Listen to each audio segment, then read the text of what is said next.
comenzar, como siempre, rezando. En el nombre del Padre, y del Hijo, y del Espíritu Santo. Amén.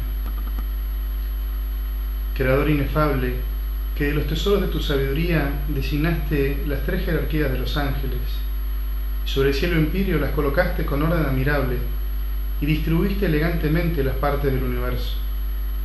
Tú, llamado verdadera fuente de luz y sabiduría y principio supremo, dígnate infundir sobre las tinieblas de mi inteligencia el rayo de tu claridad, removiendo de mí las dos tinieblas con las que he nacido, el pecado y la ignorancia.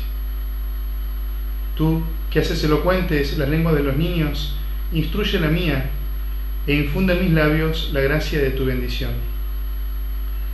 Dame agudeza para entender, capacidad para retener, método y facilidad para aprender, sutileza para interpretar, gracia abundante para hablar.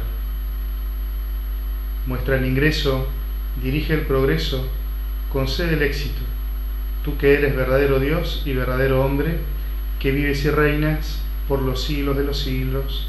Amén. Esta es la oración de Santo Tomás de Aquino para el estudio. Vamos a comenzar nuestro tratado, nuestra materia de virtudes morales. Vamos a comenzar de lleno con la primera unidad, y al final de esta unidad vamos a introducir propiamente la materia, porque esta unidad tiene mucho de repaso de conceptos y cuestiones, y entonces al final de ese pequeño repaso introducimos propiamente la materia y demás. Vamos a comenzar la primera unidad. La primera unidad se llama Breve Mirada Histórica. Vamos a hacer un repaso de las principales ideas sobre la virtud que hemos visto, sobre todo en la filosofía. Vamos a ver primero un paso muy breve por la filosofía antigua, después uno más breve todavía en la Sagrada Escritura, después vamos a decir algo muy rápido de los Santos Padres, algo muy puntual de Santo Tomás, vamos a mirar algunos pronunciamientos del Magisterio a lo largo de la historia, y después vamos a decir algunas cositas sobre la situación actual de la virtud, cómo está considerada, y después de hacer todo eso vamos a introducir propiamente la materia. Vamos entonces a el primer punto, la filosofía griega. Vamos a distinguir los griegos y los latinos. En la filosofía griega, el término para referirse a la virtud es, como sabemos, el término arete. Este término arete se lo va a usar así en sentido amplio para hablar de cualidades que pueden tener las cosas, los objetos, los animales, las personas, los dioses también. Y en un sentido más restringido, se va a referir estrictamente al hombre, que es lo propio del racional, del comportamiento del hombre que busca una cierta nobleza, una buena educación, una excelencia moral. Los filósofos en general se van a referir a esta virtud, a la virtud, teniendo en cuenta el lugar que ocupa el ciudadano en la polis. La virtud va a ser como el ideal al cual aspira el ciudadano en la polis. Algunas cosas rápidas de los pensadores que ya hemos visto. Sócrates restringe un poquito más el significado del término arete, obviamente al hombre, pero más restringido todavía porque lo circunscribe al ámbito de la instrucción. Es algo que concede al hombre poder adquirir un saber y un vivir sobre el bien, y ese saber, ese vivir, el arete, se puede transmitir por medio de la instrucción. Platón, su discípulo, también le va a dar una tonalidad propia a la arete, lo va a ver como un ideal de autonomía, de racionalidad autosuficiente, que hace que el hombre pueda sobreponerse y luchar contra el azar y las amenazas que vengan contra él. Es algo que lo ennoblece mucho. Se va a detener a hacer reflexiones sobre distintas virtudes. En algunos de sus diálogos se va a detener a alabar algunas de ellas. Por ejemplo, en el laches, como quieran decirle, la virtud de la fortaleza, en el Cármides la templanza, en el Gorgias la justicia. Y después se va a hacer clásica una clasificación de él de agrupar las virtudes, las principales. Vamos a encontrar en sus escritos dos grupos muy parecidos, uno de 5 virtudes y otro de 4 virtudes, que después vamos a conocer como las virtudes cardinales que hemos estudiado. Las 5 primeras, primer grupo que encontramos en uno de sus escritos, las virtudes son sabiduría, que el término sabemos original es sofía, pero se entiende en el sentido de prudencia, templanza, fortaleza, justicia y religión. Y en cambio los otros grupos, los otros escritos donde agrupa en 4 las virtudes principales, son todas las que mencionamos recién, menos la virtud de la religión. Y entonces, como le decía, para los griegos, también para Platón, la arete va a ser lo que tiene que brillar, estar en el centro de la ciudad griega. Le leo una cita, un pasaje de uno de los diálogos de Platón. Dice Sócrates: la ciudad fundada conforme a la naturaleza podrá ser toda entera prudente por la clase de gente más reducida que en ella hay, que es aquella que la preside y gobierna. Y este, según parece, es el linaje que por fuerza natural resulta más corto y al cual corresponde el participar de este saber, único que entre todos merece el nombre de prudencia. Verdad pura es lo que dices, a lo que replica Sócrates. Hemos hallado pues, y no sé cómo, esta primera de las 4 cualidades, la parte de la ciudad donde se encuentra. Por su parte, Aristóteles sabemos que va a realizar también una doctrina de la virtud, donde va a hacer una reflexión sistemática de ella. Va a ser como la expresión clásica más completa que encontramos de una doctrina de la virtud. Va a decir Aristóteles: no basta contentarse con decir que la virtud es un hábito o modo de ser, sino que hay que decir también, en forma específica, cuál es esta manera de ser. ¿Bien? Entonces da una definición de virtud, modo de ser, hábito, pero hay que especificar qué tipo de modo, qué tipo de hábito, y eso va a determinar cada una de las virtudes. Esta cita es de Tica Nicómaco, y le leo otra cita también de Tica Nicómaco sobre la definición, el modo de entender que tiene de la virtud. Fíjese, bueno, hago la cita y después lo digo. Es un hábito selectivo, una cualidad que depende de nuestro logos. Muchos traducen voluntad ahí. Consistiendo en este término medio que hace relación a nosotros, y que está regulado por la razón en la forma en que lo regularía el verdadero sabio. El término medio lo es entre 2 vicios, uno por exceso y otro por defecto.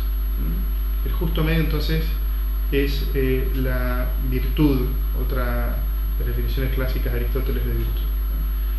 Entonces, para él, la virtud va a ser una perfección habitual, estable, firme, que va a perfeccionar las facultades del hombre. Según las facultades que perfeccione, él va a agrupar las virtudes en 2 tipos. Están las virtudes dianoéticas, que son las que serían las virtudes intelectuales, que proceden y se desarrollan y se transmiten por instrucción, y después están las virtudes éticas o morales, que proceden, como sabemos, del hábito.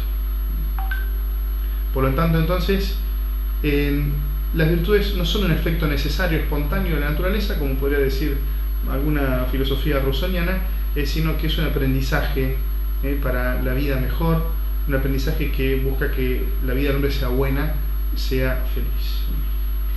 Encontramos también, antes de pasar a los latinos, a los estoicos. Los estoicos vieron grandes posibilidades para el hombre en la virtud, la pusieron como el eje de la educación moral, pero insistían en que tendría que estar la vida moral armonizada entre dos extremos, o partes, más que extremos.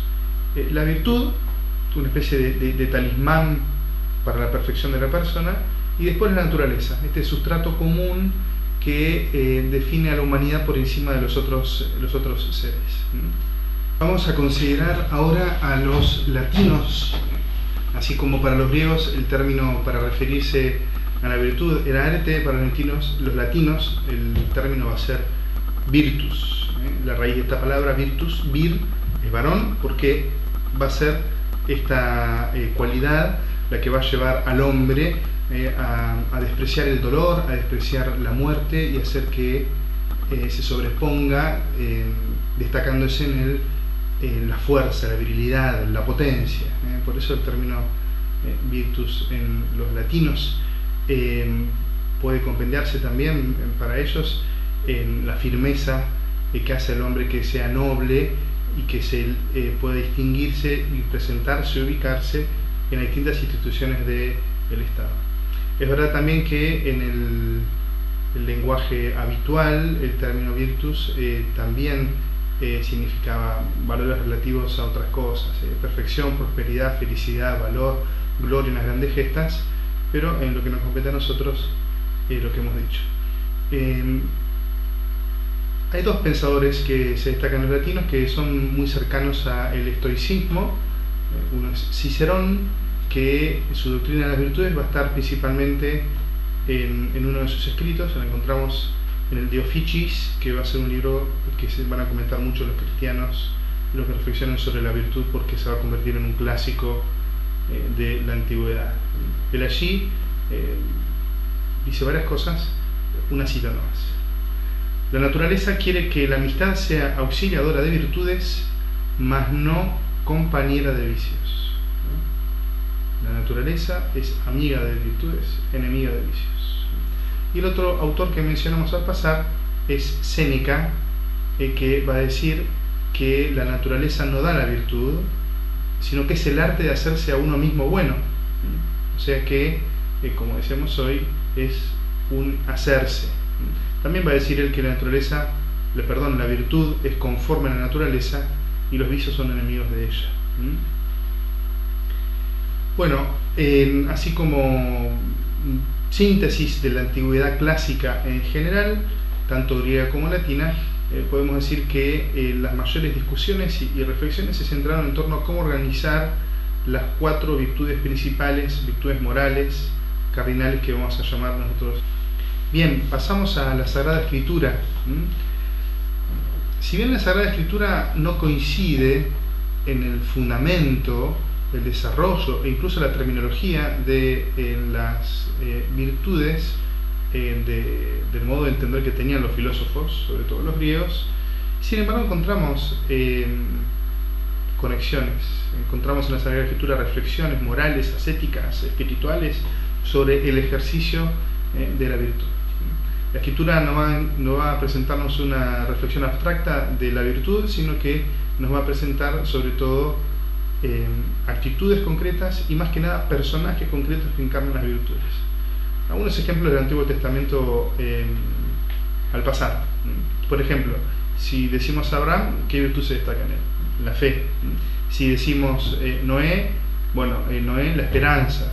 Moisés, la humildad, el más humilde de los hombres. José, en Egipto, se destaca por la prudencia y también por la templanza. Si nombramos a Daniel, la justicia. Si nombramos la fortaleza, Judith.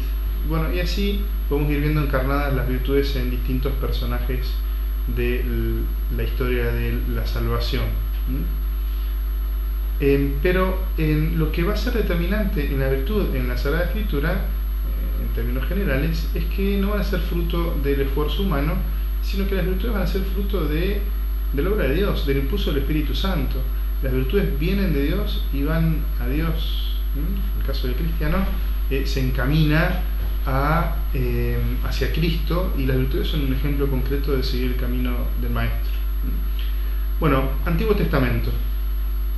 En el Antiguo Testamento no encontramos el término arete, o mejor dicho, un equivalente del hebreo del término arete que corresponda con él. Encontramos en la traducción de los 70 el término arete varias veces. Sobre todo lo vamos a encontrar como referido a la acción gloriosa de Dios. Y encontramos este término arete sobre todo en los libros sapienciales que tienen una evidente influencia helenística. Una cita, por poner un ejemplo, del libro de la sabiduría. Vamos a encontrar que en toda la escritura, no solo ahora, se contrapone muchas veces la virtud al vicio, o mejor dicho, el virtuoso al vicioso, al pecador. Dice el libro de la sabiduría, capítulo 5, versículo 13: nosotros desaparecimos apenas nacidos y no tenemos para mostrar ninguna señal de virtud, porque nos hemos consumido en nuestra maldad. Otra cita, 4:1: es mejor no tener hijos y poseer la virtud, porque ella deja un recuerdo inmortal, ya que es reconocida por Dios y por los hombres. La virtud deja un recuerdo inmortal. Y en el libro de la sabiduría, en el capítulo 8, versículo 7, vemos donde la revelación escrita adopta, acepta, santifica, bautiza, diríamos nosotros, las 4 virtudes griegas, las virtudes cardinales, que la va a asumir entonces la revelación como parte de la inspiración divina. Vamos a leer la cita: amas la justicia, el fruto de sus esfuerzos son las virtudes, porque ella enseña la templanza y la prudencia, la justicia y la fortaleza, y nada más útil que esto para los hombres en esta vida. Nada es más útil que esto para los hombres en esta vida. Bien, decíamos que se encuentran elogios de algunas virtudes en los libros, sobre todo sapienciales. Les menciono algunas de ellas, o de advertencia contra los peligros de algún vicio o pecado, en el libro de Siracida. Puedo poner un ejemplo. Capítulo 1, por ejemplo, se destaca el temor de Dios. En el 2, la paciencia. En el 3, la humildad. En el 4, la misericordia. En el 7, los pecados que hay que evitar. En el 8, la prudencia. En el 14, habla sobre la avaricia y sobre la envidia. En el 18, la magnanimidad. En el 20, sobre la mentira. El 22, sobre la pereza. El 23, la lujuria. El 27, la honestidad. Y así podríamos seguir con algunos otros libros sapienciales.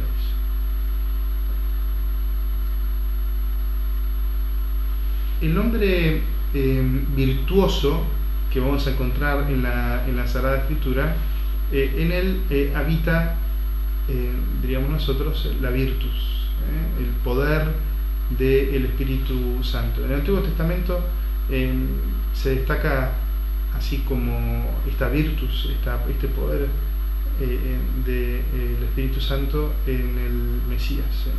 Vamos a verlo entonces en el famoso oráculo de Isaías. Sobre él reposará el Espíritu del Señor, Espíritu de sabiduría y de inteligencia, Espíritu de consejo y de fortaleza, Espíritu de ciencia y de temor del Señor. Y me inspirará el temor del Señor. Entonces, como vemos en el Antiguo Testamento, las tradiciones veterotestamentarias, que en cierta manera conviven con la cultura helenística, sin embargo, no coinciden exactamente en la terminología o en el fundamento de las virtudes. La antigüedad pagana tiene una mirada, y como sabemos, la mirada del poder divino en la Escritura se destaca por sobre el esfuerzo humano de los que no eran del pueblo de Israel. Vamos al Nuevo Testamento. El término arete, aunque no lo parezca, está casi ausente en el Nuevo Testamento. Se lo va a aplicar a Dios y al comportamiento de los cristianos, pero pocas veces. Aplicado a Dios lo encontramos en la segunda carta de Pedro, 2 veces, en el capítulo 1. Versículo 3 va a decir: su virtud divina nos ha concedido todo lo necesario para la vida y la piedad, para el conocimiento de Él que nos llamó por su propia gloria y virtud. Y en el versículo 5 al 8 va a decir: por esta misma razón, pongan todo empeño posible en unir a la fe la virtud, a la virtud el conocimiento la templanza, a la templanza la perseverancia, a la perseverancia la piedad el espíritu fraternal, y al espíritu fraternal el amor. Porque si ustedes poseen estas cosas en abundancia, no permanecerán inactivos ni estériles en lo que se refiere al conocimiento de nuestro Señor Jesucristo. ¿Ven? Hay que unir a la fe la virtud, y a la virtud distintos tipos de virtudes así concretas o obras cristianas, y que si hacemos estas cosas vamos a poder tener lo necesario para dar fruto en el conocimiento de Dios. O sea que son muy importantes las virtudes. Y lo vemos también en el comportamiento de los cristianos, también en Pedro, en la primera carta, capítulo 2, versículo 9, usa el término arete. Dice: ustedes son una raza elegida, un sacerdocio real, una nación santa, un pueblo adquirido para anunciar las virtudes de aquel que los llamó de las tinieblas a su luz admirable. Así que fíjense que estamos llamados, nos dice San Pedro, a anunciar las virtudes de Cristo, que es lo que de alguna manera intentamos hacer con este tratado de virtudes, porque en Cristo brillan todas las virtudes de modo excelente, en grado heroico. Y la otra cita, la última, San Pablo a los Filipenses, capítulo 4, versículo 8, va a decir algo parecido: todo lo que es verdadero y noble, todo lo que es justo y puro, todo lo que es amable y digno de honra, todo lo que haya de virtuoso y merecedor de alabanza, debe ser objeto de sus pensamientos. ¿Ven? Todo lo que haya de virtuoso en las cosas o en las personas, mejor dicho, tiene que ser objeto de nuestros pensamientos. Bueno, lo que vamos a hacer ahora es intentar pensar en este año un poco las virtudes morales. Bueno, si bien en el Nuevo Testamento no encontramos el término virtus, encontramos sí la idea de virtud con otros términos. El término más usado, con el cual cuando se traduce del griego al latín el Nuevo Testamento, se usa el término virtus. Bueno, el término griego que se traduce a virtus es dynamis, que tiene este sentido también en parte de virtud, fuerza, potencia, vigor, poder. Se utiliza con mucho más frecuencia en el Nuevo Testamento que, como vimos, arete, como esa fuerza, ese poder que obraba en Jesús.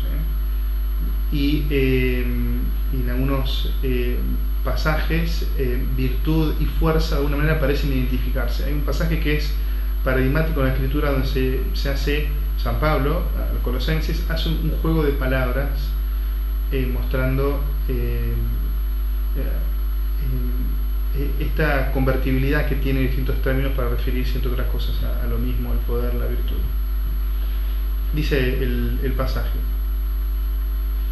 en toda fuerza, dynamis, fortalecidos, dynamis de nuevo, según la potencia de su gloria,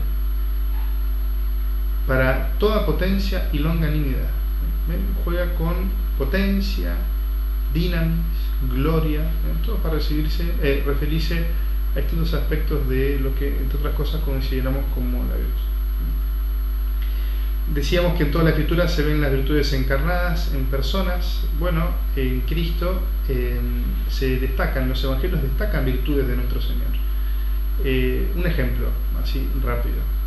San Marcos, por ejemplo, destaca la compasión a los enfermos, a las multitudes, sobre todo cuando estaban hambrientas, la condescendencia ante los ruegos, la tolerancia, la capacidad de afecto, la disposición al servicio, la prudencia ante las insidias de los enemigos, la fortaleza ante la muerte. Son actitudes, virtudes muy concretas de Jesús. Y también podemos aplicar las bienaventuranzas, de alguna manera, podemos asociarlas, como vamos a ver que lo hace Santo Tomás, a virtudes, porque en Cristo se ve un reflejo perfecto de las bienaventuranzas. o mejor dicho, ¿no? Como decía el Papa Juan Pablo II, las bienaventuranzas son un autorretrato de Cristo. Entonces, de alguna manera también las bienaventuranzas nos hablan de las virtudes. Otra cosa interesante que vamos a encontrar a lo largo de la escritura del Nuevo Testamento, más que de la escritura, son los catálogos de virtudes y también de vicios. De hecho, los catálogos de vicios en el Nuevo Testamento son 21 y los catálogos de virtudes son 14. No sé si se escucha, está sonando la sirena. Acá a las 6 de la tarde, toque de queda Navarro, así que avisan que todos adentro y cerrar los negocios. Yo ahora me escapo al hospital, pero no importa.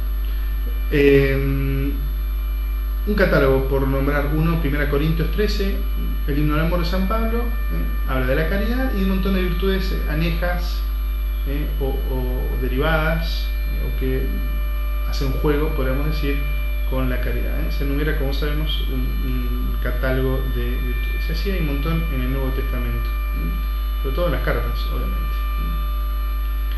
Bueno, como conclusión general de la Sagrada Escritura, encontramos en toda la Sagrada Escritura temas que refieren a la virtud, a la excelencia, pero sobre todo, como decíamos, encarnado en personas, no una reflexión sistemática de la virtud. A ver, si buscamos encontrar en la Sagrada Escritura la virtud como una excelencia moral, bueno, es innegable que está en la Sagrada Escritura, que se lo presenta como, decíamos, cualidades personales que integran a toda la persona. De hecho, hay un término, un concepto para hablar del virtuoso, que vive según el poder de Dios, inspirado por el Espíritu, que es el justo. El justo es el término bíblico para hablar de virtuoso. Ahora, si intentamos encontrar en la Escritura la virtud como hábito, como una especie así de temario, de reflexión sistemática sobre la noción de virtud como hábito, al modo que lo entendían los antiguos paganos, bueno, no puede haber una cosa suelta, pero no vamos a encontrar eso en la Escritura. Y otra conclusión es que entre las cualidades virtuosas de la ética filosófica y las cualidades morales, religiosas que encontramos en la Sagrada Escritura, hay una convergencia muy grande. Vamos a decir algo entonces de los Santos Padres. Los Santos Padres ven en las virtudes la escalera por la cual se asciende al cielo, y en ellos ven como una especie de realización, de parte de la realización para identificarse con Cristo el Maestro. San Gregorio de Niza, por ejemplo, él va a decir: el fin de la vida virtuosa consiste en llegar a ser semejantes a Cristo. El fin de la virtud es ser semejante a Dios. Es por eso que este tema de las virtudes ha encontrado un lugar muy amplio en todos los Santos Padres. Va a ser muy importante para toda su enseñanza, para toda su reflexión. En los escritos también los vemos muy relacionados con los dones y los frutos del Espíritu Santo, como también lo vamos a ver en Santo Tomás. Resulta interesante en los Santos Padres la definición que hace San Clemente de Alejandría de la virtud, porque la lleva al ámbito afectivo. Le leo la definición. En sí misma, la virtud es una disposición del afecto del alma que se ajusta a la razón para toda la vida. Disposición del afecto del alma que se ajusta a la razón. Una definición muy completa. Esto lo dice en el Pedagogo. También encontramos que los Santos Padres en sus exhortaciones hacen mucho hincapié, como lo hacían los antiguos paganos, en el carácter sobrenatural propiamente dicho que tiene la virtud como obra de Dios, que lo vamos a ir viendo durante el año. Orígenes, por ejemplo, va a decir también que las virtudes son las luminarias del mundo, es decir, que con ellas podemos cumplir aquello que nos manda el Maestro, que es ser luz del mundo. ¿Por qué esto? Porque, como se ven todos los Santos Padres, las virtudes vienen de Dios y las virtudes nos llevan a Dios. Respecto a las virtudes teologales, encontramos constantemente que los santos padres juegan, reflexionan sobre esta tríada en todos los artículos y todos los escritos que ellos tienen, homilías y demás. Y la fe y la caridad son generalmente así como el meollo donde se discuten mayormente en torno a las virtudes. Son como las dos que más van a reflexionar, aunque incluso hablen de las virtudes adquiridas, de las virtudes morales. Sin embargo, siempre el gozne de la cuestión va a estar en la fe y en la caridad. Respecto a las virtudes morales, también, por lo que decía, en los santos padres van a presuponer de alguna manera la fe, la esperanza, la humildad, y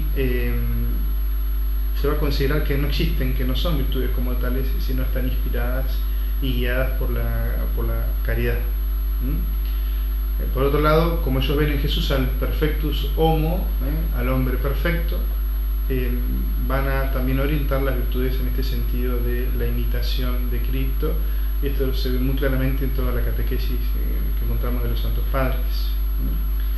Otra cuestión también que se destaca en los santos padres es la contraposición entre paganos y cristianos, y en esta contraposición se destacan precisamente el papel de las virtudes cristianas, las virtudes de los cristianos.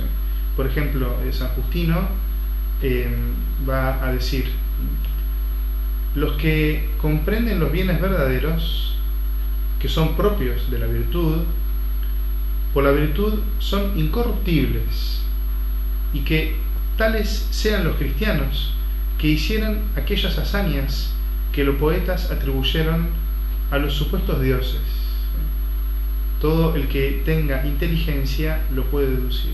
Aquellas cosas que los paganos veían que brillaban en los dioses y que solo en ellos se destacaban, en realidad el cristiano, por la obra de Dios, por la obra de la gracia, puede llegar a desarrollar eso que intuían los paganos y que admiraban en los dioses como una posibilidad, es concreto por la obra de la gracia. Estas citas de la apología de San Justino.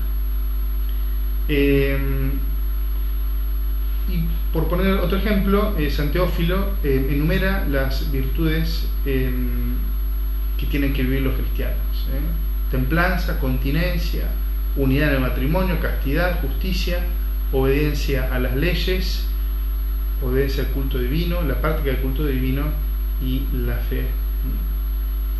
Y Lactancio, por ejemplo, por su parte, va a decir que no puede existir la ciencia sobre el bien, un conocimiento verdadero sobre el bien y sobre el mal, si uno realmente no vive la virtud, que también lo vamos a ver en el desarrollo del año, sobre todo en los santos padres. San Ambrosio, uno de los santos padres muy importantes, en la virtud también lo va a hacer, porque él va a ser, o al menos se encuentra que él es, en los escritos que tenemos, el primero que lo menciona, el término cardinales para enumerar las virtudes platónicas, las 4. En su comentario que hace al Génesis 2.10, ve simbolizado a Cristo en el río del paraíso, y las 4 corrientes que salen de este río ve simbolizada en cada una de ellas a las 4 virtudes. Se las nombro como dato de color. El Pisón va a representar la prudencia, el Éufrates la justicia, el Tigris la fortaleza y el Gijón la templanza.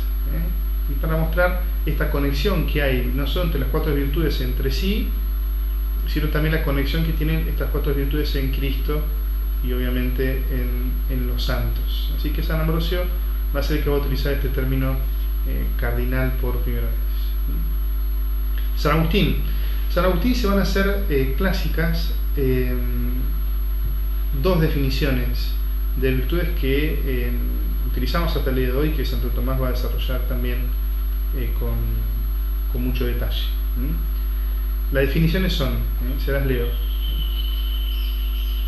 el amor, que hace que se ame bien lo que debe amarse, debe ser amado también con orden, y así existirá en nosotros la virtud que trae consigo el vivir bien. Por eso me parece que la definición más breve y acertada de virtud es esta. La virtud es el orden del amor. De ordo amoris. Ordo amoris, una definición clásica de San Agustín de virtud. Esta cita es de Civitate. De Civitate de él. Y la otra cita, la otra definición, que es de corte más aristotélico, en San Agustín, dice: la virtud es lo que hace bueno al que la posee y buena a la obra que realiza. Esta definición agustiniana, que parecería que la dice Aristóteles, la encontramos en el libro del libro Arbitrio. Entonces nos va a enseñar San Agustín que, en toda su doctrina sobre las virtudes, que las virtudes son las que hacen grande al ser humano, grande al hombre, nos hace mejores y más sublimes también a nuestras obras, de alguna manera nos hace invencibles por el poder de Dios. Y también hace que de los bienes podamos usar de ellos y no abusar de ellos. Esta doctrina de San Agustín, también del usar y del abusar. Le leo esta última cita también del libro Arbitrio. De las virtudes nadie usa mal. De los demás bienes, es decir, de los intermedios y de los inferiores, cualquiera puede no solo usar bien, sino también abusar. Y de las virtudes nadie abusa, porque la función propia de la virtud es precisamente el hacer buen uso de aquellas cosas de las cuales podemos abusar. Pero nadie que usa bien abusa. O sea que el uso bueno de las cosas que se puede abusar, en eso consiste la virtud. Bueno, San Agustín, por último, para decir algo más de él sobre las virtudes, va a decir que las virtudes, específicamente las teologales, no solo son necesarias para alcanzar la salvación, sino que también son necesarias para tener una vida feliz aquí en la tierra. Y las va a comparar usando como ejemplo funciones de la razón y también de la percepción. Varios ejemplos, porque vamos a ver uno solo. Dice así: la razón es la mirada del alma, pero como no todo el que mira ve, la mirada buena y perfecta, seguida de la visión, se llama virtud. Así, la virtud es la recta y perfecta razón. Con todo, la misma mirada de los ojos ya sanos no puede volverse a la luz, sino permanecen las tres virtudes: la fe, haciéndole creer que en el objeto de su visión está la vida feliz; la esperanza, confiando en que lo verá si mira bien; la caridad, queriendo contemplarlo y gozar de él. A la mirada sigue la visión misma de Dios, que es el fin de la mirada. Esta es la verdadera y perfecta virtud, la razón que llega a su fin, premiada con la vida feliz. Esto lo encontramos en el Ciroloquio de San Agustín. Y decimos algo rápido de Santo Tomás para terminar de alguna manera con los Santos Padres y este principal, más importante autor medieval de la teología, antes de decir algo del magisterio, y con él terminamos esta primera hora cátedra y pasamos a la segunda y vemos los pronunciamientos del magisterio. Santo Tomás va a ser un gran recopilador, como los grandes teólogos y no teólogos, pensadores medievales. Va a recopilar mucho la tradición anterior, la va a mantener viva como una llama, eso es la tradición. Encontramos en él una ética de la virtud, una reflexión sistemática, teológica muy importante sobre la virtud. De hecho, nos va a guiar para ver durante nuestro tratado las virtudes en general y las virtudes morales en particular.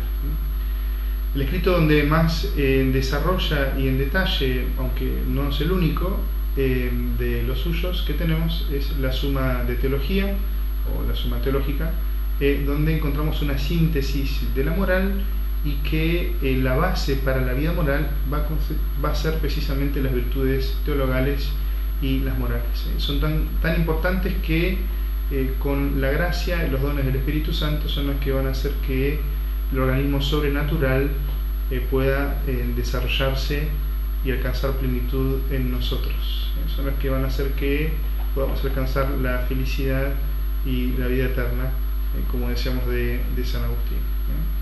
Es por eso que en el Tratado de las Virtudes lo va a desarrollar después de examinar cuidadosamente en qué consiste el fin del hombre, o que, dicho al revés, la felicidad consiste en el fin del hombre, la felicidad en esta tierra y sobre todo la bienaventuranza en el cielo. Esto lo va a enmarcar dentro de los hábitos de la vida habitual, de los hábitos obviamente como en obra buena de los hombres. Bueno, él va a concebir con esta perspectiva al hábito, como un hábito operativo bueno, como sabemos esta definición clásica. Les leo. La virtud humana, que es un hábito operativo bueno y operativo del bien. O sea que la virtud es un hábito operativo, no solo que es bueno, sino que también es del bien. No solo que hace buena a la persona, sino también hace buena a la obra que realiza. Encontramos en otro escrito, en un compendio de teología, otra afirmación de Santo Tomás sobre lo importante de la virtud, y con esta cita terminamos. Dice: el camino cierto para alcanzar la bienaventuranza es la virtud. La virtud es un camino cierto, seguro, para alcanzar la bienaventuranza, la santidad. De hecho, si miramos por ejemplo los procesos de canonización, de beatificación, los estudios que se hacen sobre el candidato es si vivió al menos una de las virtudes en grado heroico, precisamente porque las virtudes, como siempre ha enseñado la Iglesia, son un camino seguro para el cielo, un camino seguro para seguir al Maestro. Bueno, hasta aquí terminamos este primer bloque y continuamos ahora en el video siguiente.